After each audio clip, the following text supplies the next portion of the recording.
네, 오늘은 창세기 25장 19절로 34절 말씀 가지고 주일 오후 예배를 통해서 욕심이 있으면 뺏어 먹고 하찮게 여기면 있는 것도 뺏긴다. 제목이 좀 긴데요.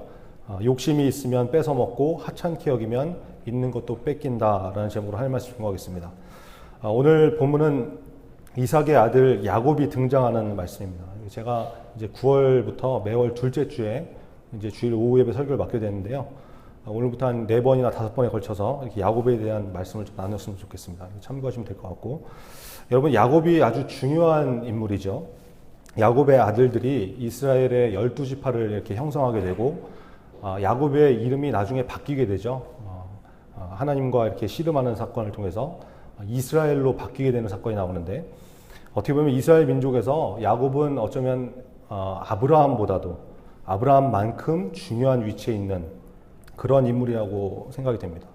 우리가 잘 아는 야곱이지만 또 오늘 말씀 통해서 어떤 메시지를 주시는지 좀 잘 듣고 깨닫는 저와 여러분들에게 간절히 바랍니다.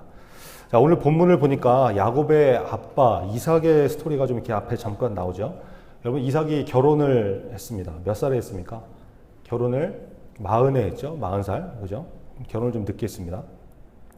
이삭이 40세 때 심히 아리따운 아내 리브가와 결혼했습니다. 여러분 성경은 이 리브가를 표현할 때 심히 아리답다 이렇게 표현하거든요. 이거는 그냥 우리가 볼 때 그냥 아름답다 이런 수준이 아니고, 성경이 심히 아름답다 그러면 이건 장난 아닌 거예요. 이거 엄청나게 아름다운 여인이었습니다. 이 예쁜 여자와 결혼하면 이제 세상 모든 일이 다 해결되고 만사 형통할 것 같은데 그러지가 않죠. 이제 문제가 생깁니다. 21절에 보니까 이삭이 그의 아내가 임신하지 못함으로 이런 말씀이 나옵니다. 여러분 리브가가 임신을 못했다는 거예요. 얼마 동안 임신을 못했습니까? 26절을 보면 알 수 있는데 뭐라고 그럽니까? 리브가가 그들을 이제 야곱과 에서죠. 그들을 낳을 때 이삭이 60세였더라. 그렇죠? 자 보세요. 이삭이 결혼을 40세에 했는데 야곱과 에서를 낳은 나이가 몇 살이에요? 60세. 그러면 결혼하고 한 20년 만에 아이를 얻은 것이죠. 근데 성경은 뭐라고 말합니까? 21절에 계속 보니까 이삭이 그의 아내가 임신하지 못함으로 그를 위하여 여호와께 간구하매 여호와께서 그의 간구를 들으셨으므로 그의 아내 리브가가 임신하였더니 이렇게 말씀합니다. 오늘 설교의 중심은 야곱이지만 야곱으로 들어가기 전에 이삭에 대해서 하나만 좀 이렇게 짚고 넘어갔으면 좋겠습니다. 여러분 본문을 통해서 알 수 있는 이삭의 모습이 무엇입니까? 이삭은 끈질긴 기도의 사람이었다는 거예요. 끈질긴 기도의 사람. 여러분 이게 21절 한 절에서 이렇게 훅 지나가는 말씀이기 때문에 우리가 이렇게 놓치는 경우가 있는데, 여기 굉장히 중요한 메시지가 있는 거죠. 이삭이 임신을 위해서 언제부터 하나님께 간구를 했을까요? 결혼한 다음에 뭐 20년 만에 에서와 야곱을 낳았는데 이게 뭐 19년 동안 아무 생각 없이 가만히 있다가 왜 이렇게 임신이 안 되지? 이상한데 작정 기도해야 되겠어? 뭐 이러면서 19년째 갑자기 하루 이틀 기도하고 임신이 되었겠습니까? 그런 게 아니죠. 여러분 지금이야 뭐 이렇게 결혼한 다음에 아이를 하나 둘 이 정도 낳지만 이삭 당시에는 진짜 힘 닿는 데까지 최선을 다해서 아이를 낳을 때잖아요. 그러니까 야곱만 해도 한번 보세요. 이 사람은 아들이 12명이죠. 12명이면은 축구팀 플러스 감독 이렇게 하면 12명이죠. 이 정도 규모가 되는 사람들인데 이렇게 자녀를 많이 낳을 때인데 이삭이 자녀가 없었다는 것은 이건 뭐 신혼 좀 즐기다가 나중에 애 낳자 이렇게 해서 된 게 아니라는 거예요. 그러니까 자녀를 얻고 싶은데 임신이 안 되는 거죠. 그러면 상식적으로 여러분 한 1, 2년 정도는 기도 안 하고 있었을 수도 있겠죠. 하나님께서 때 되면 주시겠지. 뭐 그러면서 이제 그냥 지낼 수 있었겠죠. 근데 결혼한 지 한 3년이 지나고 4년이 되는데 임신이 안 되는 거예요. 한 5년 정도 기다렸으면 이제 좀 슬슬 불안해지겠죠. 그래서 하나님께 기도를 했을 거라고요. 만약에 이삭이 결혼한 다음에 한참 있다가 기도를 했다고 칩시다. 한 5년 정도 있다가 기도를 하기 시작했어요. 그러면 결혼하고 5년 후부터 기도를 했다고 치면은 몇 년 만에 자녀를 얻은 것입니까? 거의 한 15년 기도해서 자녀를 얻은 것이죠. 그죠? 14년, 15년. 양보해서 기도를 천천히 시작했을 것이다. 자식 욕심이 없었을 것이다. 그래서 결혼하고 한 10년 후부터 기도했다고 쳐도 거의 10년을 이 자식 문제를 위해서 기도했다는 거예요. 여러분 10년과 15년이 넘는 기도. 그죠? 이삭은 끈질긴 기도의 사람이었다는 거예요. 이삭이 이런 사람이었습니다. 여러분도 기도하는 문제들이 있으시죠? 응답을 위해서 몇 년 기도하셨습니까? 밤낮 뭐 기도한다 그러면 뭐 하루 이틀 한두 번 기도하다가 길면 한 일주일 정도 기도하다가 응답이 없으면 뭐라 그럽니까? 원망하고 불평하고 하나님이 진짜 계시는 거냐? 하나님 계시다면 왜 응답을 안 하시냐? 내 기도는 왜 안 들어주시냐? 이러고 따지고 그러지 않습니까? 여러분 보세요. 성경에 나오는 이삭도 자식 얻는 문제 하나로 최소 10년, 15년 넘게 간구했다는 거예요. 여러분 기도는 이렇게 끈질기게 하는 것입니다. 하루 이틀 하고 응답이 없으면 말고 포기하는 것이 아니라 하나님께서 응답하실 때까지 끝까지 가는 거. 이게 기도라는 거예요. 아까 대표 기도하실 때 그런 기도하셨죠. 우리가 기도를 할 때 하나님께서 응답하실 때까지 쭉 기도를 하면서 그것이 만약에 내가 구하는 것이 하나님의 뜻과 맞지 않다 그러면 하나님께서 나의 기도를 바꿔주세요. 생각을 바꿔주세요. 그래서 하나님과 이렇게 뜻이 맞아가게 조율을 해주는 거죠.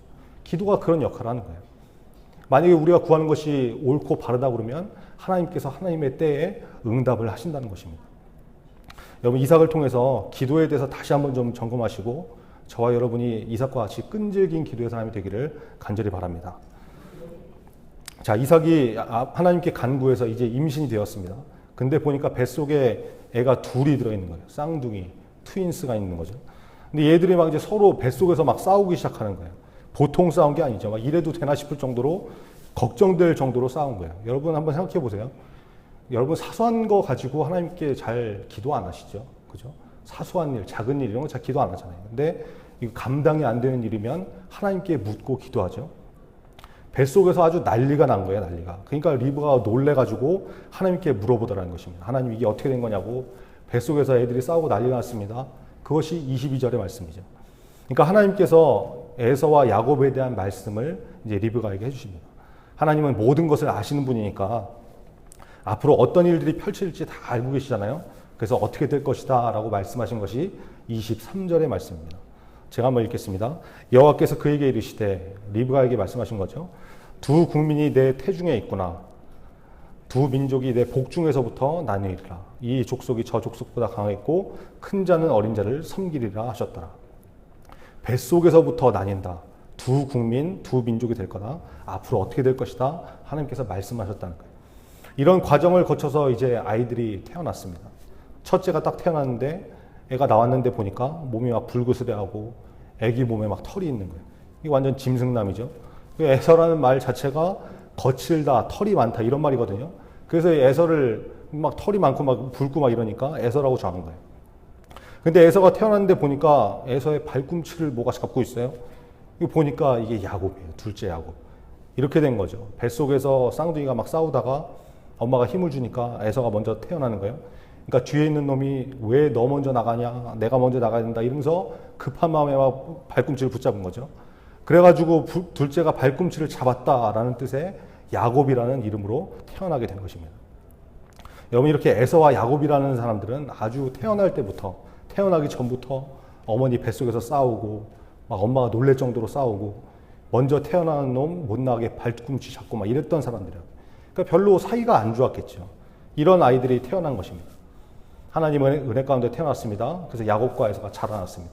27절이 그 말씀이죠. 그 아이들이 장성함에 청년이 되었습니다. 그런데 어떻게 됐습니까? 에서는 익숙한 사냥꾼인 고로 들사람이 되고. 무슨 말이에요? 여러분 들사람이라는 것은 남자답고 막 와일드하고 사냥하러 다녀서 막 몸은 태닝한 것처럼 이렇게 그을려 있고 근육이 쩌는 상남자였다는 것입니다. 아주 남자다운 사람이었다는 거죠. 그리고 옛날에는 이 남자가 사냥을 해가지고 식구들을 막 먹여 살렸잖아요. 그러니까 에서는 지금으로 따지면 돈도 완전 잘 버는 그런 잘 나가는 남자였습니다. 아주 스펙이 좋은 사람이었죠. 근데 야곱은 어떻습니까? 야곱은 조용한 사람이었으므로 장막에 거하니. 그러니까 조용하고 그냥 집에 있는 거 좋아하고 심심하면 팥죽 끓이고 막 이러는 초식남이었다는 거예요. 그러니까 에서하고 완전히 이렇게 반대가 되는 그런 사람이었습니다. 그러다 보니까 이제 부모님들이 볼 때도 누가 좀 예쁘고 좀 덜 예쁘고 막 이런 경우가 있잖아요. 그러니까 부모님의 사랑도 이렇게 나뉘게 되는 거죠. 28절에 보니까 이삭은 에서가 사냥한 고기를 좋아하므로 그를 사랑하고 리브가는 야곱을 사랑하였더라. 그러니까 아버지 이삭은 뭐 남자답고 능력 있고 스테이크, 갈비 뭐 이런 거 잘 사다 주는 뭐 요즘 같으면 뭐 아웃백, 빕스 같은데 맨날 모셔가는 그런 아들, 이런 에서를 사랑한 거고 엄마 리브가는 야곱을 사랑한 것이죠. 그러니까 집안 분위기가 이랬다는 거예요. 편이 갈리고 막 나뉜 것입니다. 그러던 어느 날 짐승남 에서가 짐승을 잡으러 나갑니다. 근데 그날따라 엄청 뭐 지치고 허기졌는지 막 완전히 뭐 쓰러질 정도가 돼갖고 집에 돌아온 거예요. 근데 집에 와보니까 뭔가 막 맛있는 냄새가 나는 거죠. 여러분 배가 고플 때 맛있는 냄새가 나면 어떻게 됩니까? 일단 주방부터 가서 뭔지 이렇게 기웃거리게 되잖아요. 그러니까 군침이 돌고 뭔지 궁금하고 막 먹고 싶고 그러니까 뭔가 하고 이렇게 에서가 가서 봤더니 야곱이라는 놈이 팥죽을 끓이고 있는 거예요. 에서가 지금 그런 상황에 놓인 것입니다. 배가 고픈데 맛있는 냄새가 나서 이렇게 가보니까 동생 야곱이 죽도 끓이고 떡도 구워가지고 군침 돌게 막 이렇게 요리를 하고 있는 거예요. 배고픈데 잘 된 거죠. 그래서 에서가 야곱에게 그러는 겁니다. 야, 형이 지금 사냥 갔다 돌아왔는데 배고파 죽겠다. 팥죽 좀 줘봐. 에서가 딱 이렇게 말하니까 야곱이 기회를 놓치지 않습니다. 찬스를 잡은 거예요. 그때 야곱은 아주 기다렸다는 듯이 형에게 거래를 합니다. 형, 내가 팥죽을 줄 테니까 형은 나한테 장자의 명분을 팔아라, 이러는 거죠. 여러분, 이 장자의 명분이라는 거는 아버지의 축복과 유업을 이어받을 권리거든요. 그러니까 가문을 대표하는 사람이 되고 더 나아가서 이 영적으로 야곱의 집안은 어떤 집안입니까? 아브라함으로부터 이렇게 이어지는 하나님의 백성이잖아요. 그죠? 그러니까 하나님으로부터 오는 축복을 물려받는 권한이었다는 거예요. 여러분, 고대 사회에서는 실제로 이 장자의 명분을 가진 장남이 다른 형제들보다 아버지의 재산을 훨씬 더 많이 받고 그랬습니다. 야곱이 지금 그거 팔려고 그러는 거예요. 여러분, 이게 그냥 뭐 이렇게 사전에 치밀하게 생각하고 계획한 게 아니라면 그냥 나올 수 없는 말입니다. 준비된 멘트라는 거죠. 팥죽하고 전혀 연관없는 것을 팔라고 야곱이 얘기하는 거예요. 예를 들어서 이런 거죠. 에서가 팥죽 좀 달라고 그러는데 야곱이 그래 형, 팥죽 한 그릇에 5,000원이야. 곱빼기는 6,000원. 떡은 서비스로 줄게. 이러면 이제 얘기가 되는데 팥죽하고는 전혀 관련이 없는 장자의 명분을 달라고 하는 거는 이거는 미리 준비했다는 거예요. 이 대사를. 사전에 계획된 일이었다는 거죠. 여러분, 어쩌면 야곱은 이 거래를 하기 위해서 일부러 팥죽을 끓이고 주도 면밀하게 작전을 세웠을지도 모릅니다. 이게 무슨 의미입니까? 야곱은 그만큼 욕심이 많고 뭔가를 얻고자 하는 마음이 집요한 사람이었다는 거예요. 여러분, 야곱한테는 축복에 대한 간절함이 있었습니다. 둘째로 태어났음에도 불구하고 첫째 아들에게 주어지는 장자의 명분을 받고자 하는 욕심이 그 마음 가운데 있었다. 그러니까 태어날 때부터 막 형의 발꿈치를 잡고 나중에도 형만 보면 막 내가 저놈보다 조금만 일찍 태어났으면 내가 첫째로 태어나서 축복을 받을 텐데 어떻게 하면 내가 그 복을 받을 수 있을까? 이거 고민했다는 거죠. 하나님이 주시는 복을 받고자 하는 마음, 사모하는 마음이 그 마음 가운데 있었다는 거예요. 그러니까 원칙적으로는 첫째인 형 에서가 받아야 될 축복을 결국은 자기가 받아내고 아브라함으로부터 이어지는 하나님의 나라가 이삭에서 에서로 가지 않고 야곱으로 흘러가게 되었다는 것입니다. 반면에 이 에서는 하나님께서 부어주시는 축복인 장자의 명분을 아주 우습게 여겼습니다. 보세요. 아무리 야곱이 팥죽으로 유혹을 해도 에서가 이렇게 했다면 야, 그게 무슨 정신 나간 소리냐. 어떻게 팥죽 따위를 가지고 밥 한 끼를 가지고 장자의 명분을 파냐. 하나님의 축복이 그렇게 우습냐. 나 그냥 굶을 거야. 이렇게 나왔다 그러면 상황이 좀 달라졌을지도 몰라요. 근데 에서가 뭐라 그럽니까? 32절에 보니까 에서가 이르되 내가 죽게 되었으니.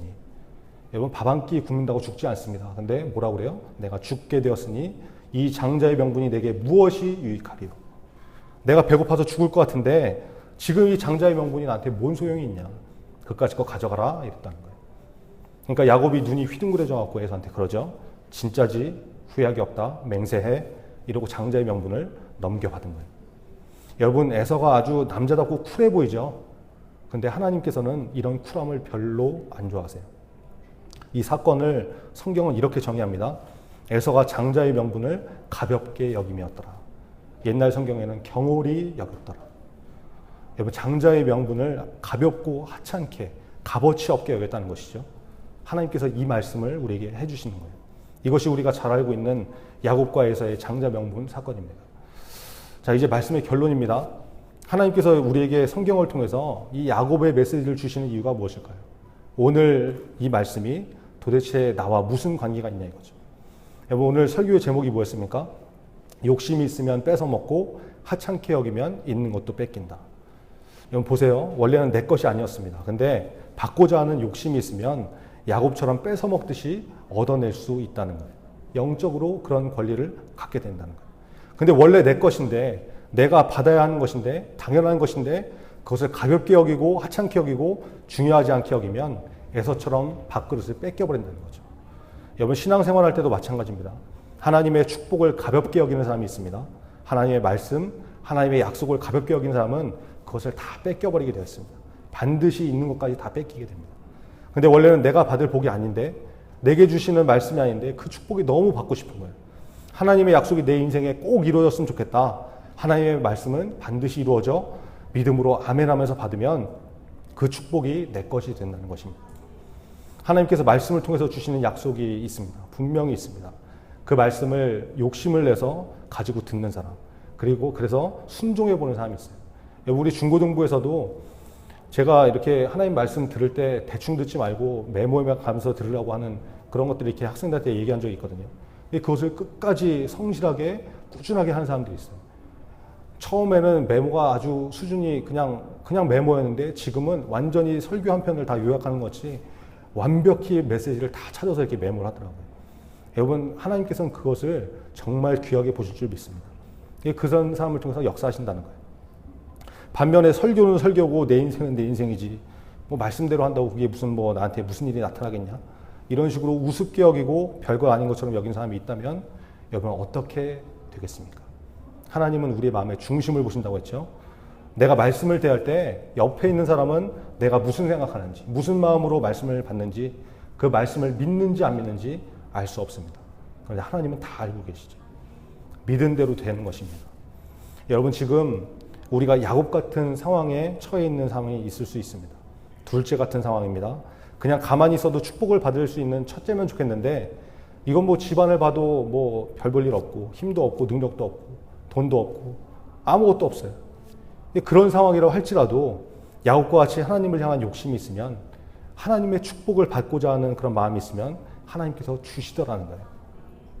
그런 마음이 없으면, 간절한 그런 마음이 없으면 아무리 화려하고 능력이 많고 스펙이 좋다 할지라도, 그냥 가만히 있어도 장자의 명분을 받게 되는 그런 위치에 있는 사람이라고 할지라도 에서처럼 밤낮 뺏기는 인생이 되고 만다는 것입니다. 그것이 영적인 원리죠. 여러분, 세상에서 돈 욕심 있는 사람들 보세요. 악착같이 돈 버는 사람들 있죠. 이 사람들은 눈 뜨면서부터 잠잘 때까지 돈 벌 궁리밖에 하지 않습니다.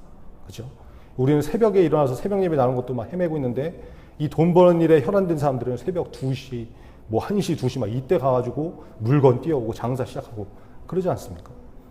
여러분, 세상에서 돈 버는 일에도 이렇게 막 이리 뛰고 저리 뛰고 그러는데, 하나님의 복을 받기 원한다는 우리는 과연 어떤 모습으로 살고 있는지, 어떤 자세로 말씀을 대하고 신앙생활하고 있는지 한번 점검해 봐야 되겠죠. 여러분은 어떤 인생 되시고 싶습니까? 야곱입니까? 아니면 에서입니까? 여러분, 오늘 말씀을 통해서 결단하시기 바랍니다. 바라기는 오늘 말씀을 들은 저와 여러분이 하나님께서 부어주시는 이 축복의 욕심이 있어서 정말 그것을 받고 싶어서 정말 이리 뛰고 저리 뛰고 애쓰는 그런 사람들처럼 하나님 앞에 무릎 꿇어 나갈 수 있는 그런 이 시대의 영적 야곱이 되는 축복을 다 받기를 간절히 바랍니다. 네, 찬양하고 기도하겠습니다.